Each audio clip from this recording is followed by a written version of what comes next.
If you consider yourself to be a coach, would you also consider yourself to be a creator?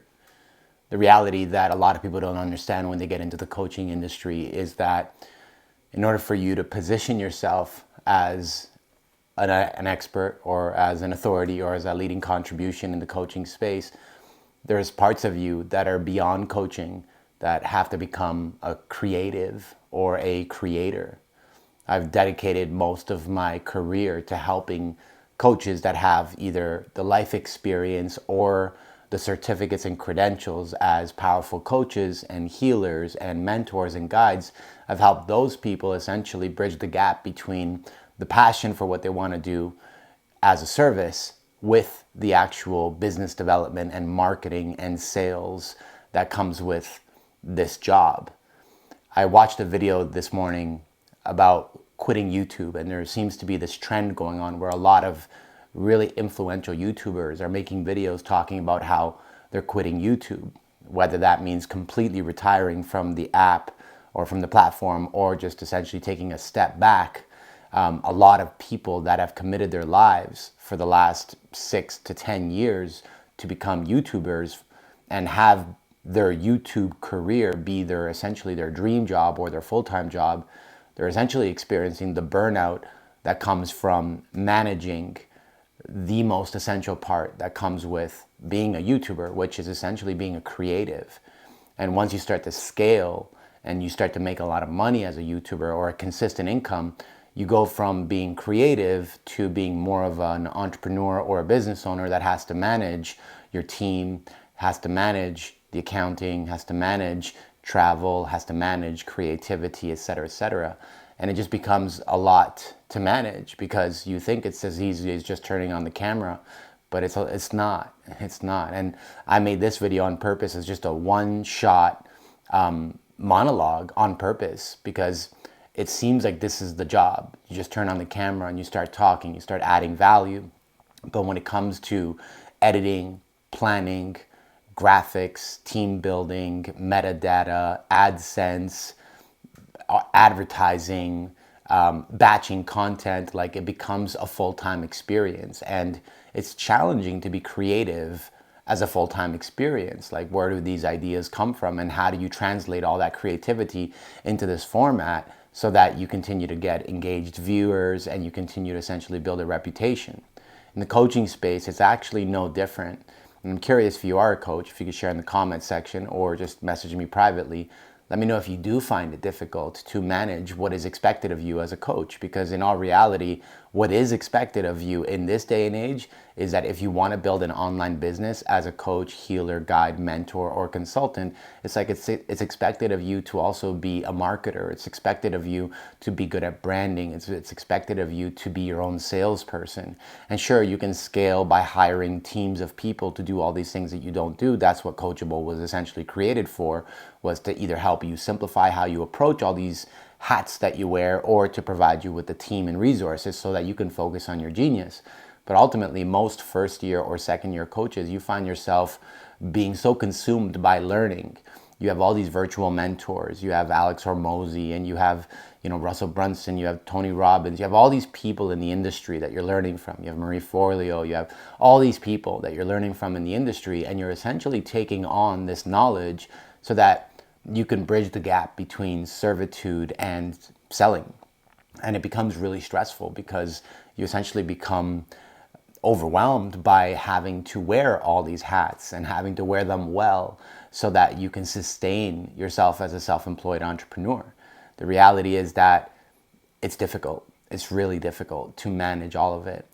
For example, this morning, I spent the first 5 hours of the day creating lead magnets. So I have a list of about 50 different lead magnets. Lead magnets are essentially a free solution to a narrow problem or a narrow solution to a problem that exists. And essentially, I'm using these lead magnets to pair with all the different content that I'm creating for my content campaign so that the lead magnet can be a sample that you can experience for free or at a discounted rate of what it's like to hire me to be your personal consultant for your coaching practice.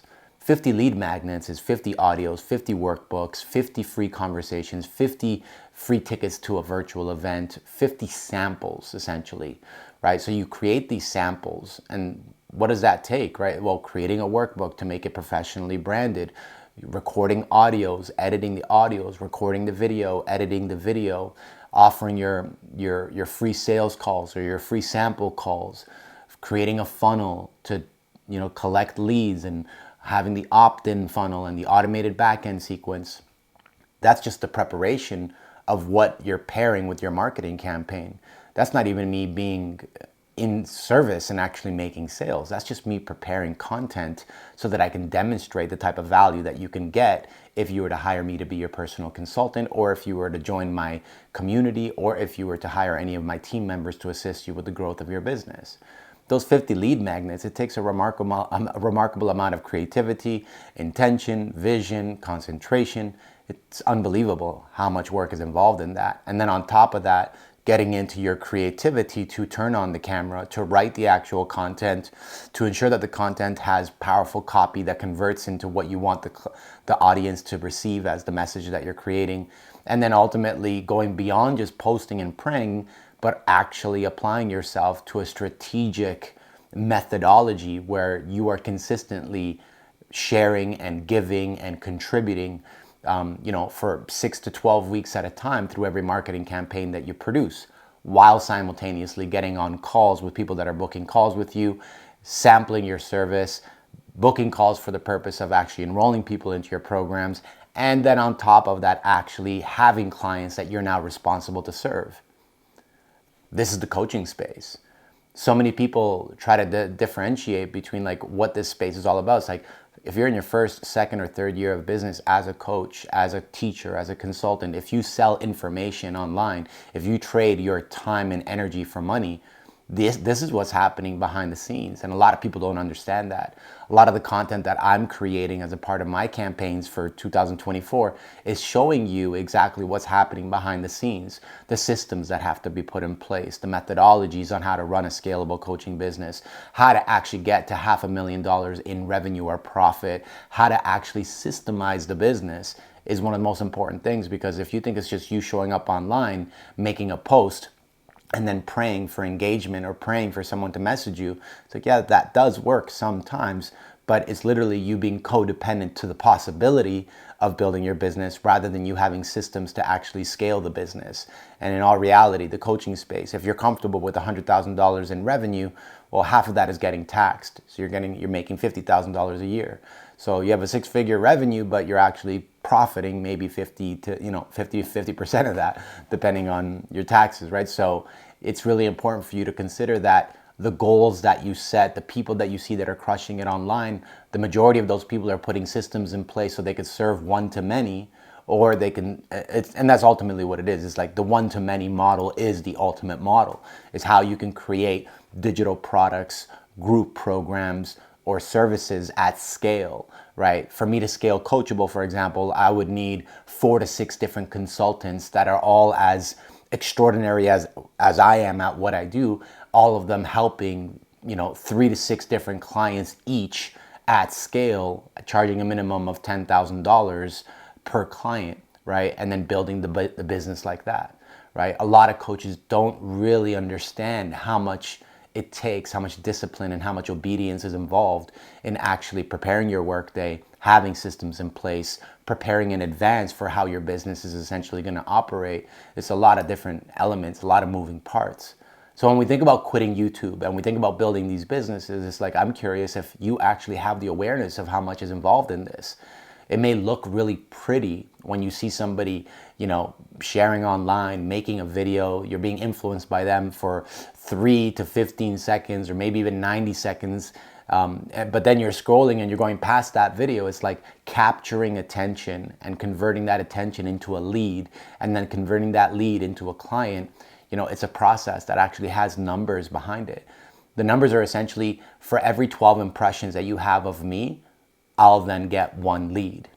And that 1 lead is essentially my opportunity to convert that lead into a client, right? So for every 12 impressions, that means for every 12 times that somebody sees me communicate the message that I promote around how I can help with marketing and sales and systems and self-worth, for every 12 impressions, I'm going to get maybe one lead. Now, the better I am at doing this, or the more consistent I am, the more the number of possibilities increases and the more likely I'll crush it, which I've demonstrated over and over and over again in my business. But those are the numbers. It's like for every 12 impressions that you get. So for every 12 posts that you make, you can anticipate to maybe get one sale for every 12 posts, right? On top of that, you're nurturing relationships on the back end. On top of that, you're part of different communities. On top of that, you have your advertising and you have your promotions. There's systems in place to this. So the whole purpose of this video is to remind you that this is the actual business of coaching. This is what it actually takes. And in a way, it is kind of a popularity contest. The more active you are, the more you're helping people, the more of a reputation that you're developing, the more likely that you may not have to be a public marketer because your reputation speaks for itself. I built my company based off of a reputation. I didn't build it based off of any ads. I didn't build it off of any funnels. I didn't build it off having a website. None of that. I built it off of a reputation alone. Reputation multiplied by a high ticket and an extraordinary level of integrity with the service that I provide. Sometimes it's worked out really well. Sometimes it hasn't. Sometimes I've had to give refunds. Sometimes I've celebrated massive wins with clients, right? Like, this is the actual business of coaching. There's an unbelievable amount of moving parts involved in the work that we do. So if you're a first year, second year, or third year coach, and you're finding yourself maybe on a hamster wheel where you're not getting ahead, or you're experiencing some form of stagnancy in your business where you're wondering what the next step is, or if you're in your business with a passion for wanting to serve because you know that your life story or your credentials or the skills that you have in the coaching space can really help a lot of people, but you find yourself boggled down by all these systems and all these metrics and all these moving parts, and you need help, or you're curious to have a conversation, you can always message me, email me, and we can always connect. I can give it to you raw. I can give it to you straight. I can give you strategies. I can give you suggestions. I can give you, let's call it like a shoulder to lean on, or a shoulder to cry on, as you essentially vent and rant about what you don't understand or what it is that you want to better understand. I'm here for that. That's part of my purpose, is to be there for first year, second year, third year coaches, not only for the sake of increasing your revenue, but for increasing your revenue in a way that feels good, in a way that feels simple for you. And that's the message that I have for you today. So if you do have any comments on this, I would love to hear them in the comment section. Feel free to share what your experience has been like. If you agree, if you disagree, there's different ways to look at this, obviously, but I did just kind of feel compelled to share that the YouTubers of the world that are claiming that they're quitting for the reasons that they're claiming that they're quitting, with regards to the creativity burnout and regards to all the systems involved in managing a YouTube business, it's very similar to what happens in the coaching space, and why a lot of coaches don't last, and why a lot of coaches don't get past their third year of business. There's just systems and moving parts and hats that you wear, and knowledge overload and discipline that cannot be applied, and essentially a lot of people just don't have people on their teams to help them do what they're not geniuses at, which once again is why I built Coachable. It's like, we can simplify all of that. I can give you the strategies, the accountability, the hand-holding models. I can help you simplify everything so that it feels like you know exactly what you got to do to build your business on a day-to-day basis, while also keeping yourself in alignment with what feels good for you and what feels like it's in alignment with your core values as a human being. So that's my share for today. I hope you enjoyed today's video. If you got some value from this, obviously you can like and you can subscribe. I'll be sharing a lot more content so that we can keep this conversation flowing. And I'm really curious if you do have any thoughts on this. What are those thoughts? Thanks a lot for tuning in. I appreciate it.